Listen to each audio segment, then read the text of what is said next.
Hi everyone, and thank you for joining me for this 5-minute short presentation for my pilot qualitative study on beliefs on multivitamin supplements consumption amongst Australian adults.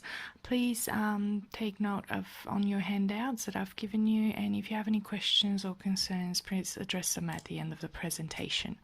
Now, looking at the background literature, we found that a third of the Australian population reported to have taken at least one dietary supplement between 2011 and 2012, and the top 5 reasons were general health, heart, joint, digestive system, and women's health problems. Looking more in depth in medical databases, we have found 4 studies which were similar by methods with the study we're conducting, and we found that the outcomes was quite scattered, so there was no consistency between them. Therefore, we have decided to join them all together and give the participants a bit more flexibility in answering the question, why do you take multivitamin supplements? So the study aim is to establish beliefs, attitudes, or behaviors of the Australian population aged 19 to 50 years old towards the consumption of multivitamin supplements. Being a qualitative study, there was no hypothesis to be established.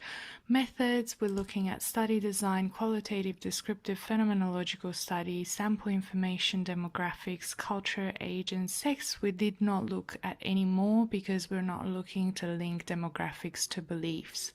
Target population, Australian adults who consume multivitamin supplements.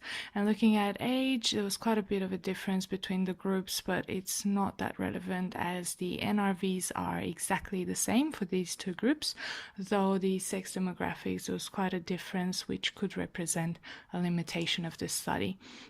Inclusion-exclusion criteria clearly stated in the informed consent and advertisement: adults 19 to 50 years old, not pregnant, and have taken a multivitamin supplements at some stage. Obviously, exclusion is the complete opposite. People who are unable or unwilling to agree to the informed consent, people who can't use a computer or don't have access to one, and people who don't speak English.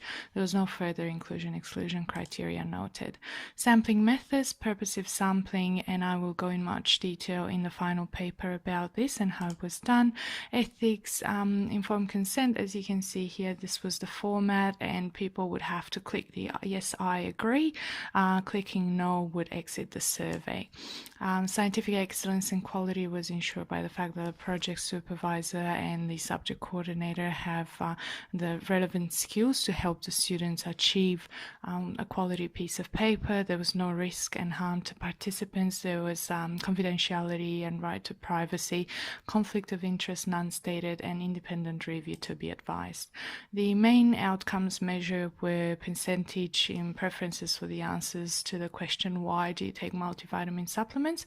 And secondary outcomes will be discussed in the final paper, such as looking at their diets and each question and how they link to their diet responses. Now, methods, there were 15 questions. They were mandatory, anonymous, closed response. One was open response, giving the participants that flexibility to express their beliefs, and there was no follow-up interview. The platform used was to learn a quick surveys, which helped a lot with the wording and appearance. They gave quite pleasant templates. Ethics, informed consent was present on the first page. Social media and student forums were used for advertisement. Data was stored in 3 different locations: on Toluna servers, on personal hard drive, and on a personal external server as well. We pre-tested the survey with 3 participants to determine the amount of time that's needed to be completed, and the response rate was 100%, which was great. Statistical analysis, Toluna could allowed us to export all data in an Excel spreadsheet, which could be imported into SPSS. So SPSS was the main software for statistical analysis. We looked at frequencies, means, modes, but the main thing was that we found that the main reason people take multivitamin supplements is for general health, which is consistent with the first study, Burnett, Livingstone, Woods, and McNaughton, although data showed that the diet belief beliefs work the complete opposites of the US study, even though the participants did not meet the Australian guidelines. So more on this will be discussed in the final discussion session in the final paper. The strengths of this study, there were mandatory questions, anonymous participation, and the fact that Toluna centralized all the data, so there was no data entry errors. And limitations, we use personal accounts to share the survey.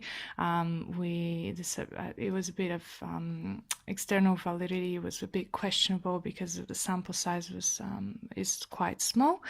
Subjective interpretation of portion sizes and the disadvantages that come with self-administered questionnaire. Now, practical applications and implications. Clinicians should take more consideration the fact that there is a poor self-assessment of dietary intakes amongst patients, and they could focus more on educating them on portion sizes. Further analysis could be undertaken for the concept of general health, so understanding what people understand themselves by general health, and also pharmaceutical companies could look at these consumer beliefs and change their marketing strategies from more intention to treat to overall general health. These are the references for this presentation. Do you have any questions? Well, if you do, I would invite you to email me, or if you have any questions about the actual project, please email Ashley. I've provided these emails. Also, thank you very much for listening.